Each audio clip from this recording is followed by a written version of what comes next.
আর ওদের দলে যে কটা মুসলমান এমএলএ জিতে আসবে, বিজেপি সরকারে আসবে, চ্যাংদোলা করে তুলে রাস্তায় ফেলবো। এই রাস্তায় ফেলবো 10 মাস পরে এই রাস্তায় ফেলবো। না না, ওই তো 72 ঘন্টা সময় দিলাম। উনি কত বড় মাতব্বর। আর তারপরে যদি উনি এখানে বেশি এরকম করেন, আমি পরবর্তীকালে 72 ঘন্টা পরে যদি ক্ষমা না চাই, তাহলে আবার যা বলার বলবো। তারপরে ও মুর্শিদাবাদে কি করে ঢুকে, ও তো বিরোধী দলনেতা শুধু মেদিনীপুরের না আর কলকাতারও না, ও বিরোধী দলনেতা গোটা রাজ্যে।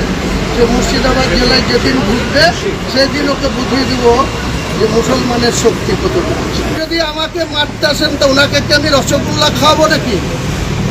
উনি যখন মুসলিম এমএলএদের অসম্মান করবেন, মারতে যাবেন, বলবেন আছাড় মারবো বা ধরে রাস্তায় ফেলবো, ওনাকে রসগোল্লা খাওয়ানো হবে নাকি? ওনাকে যা জবাব দেওয়ার তাই দেওয়া হবে। সেটাই হচ্ছে ঠুসে দেওয়া, ঠুসে। উনি তো আছাড় মারবো, আমি ঠুসে দেবো।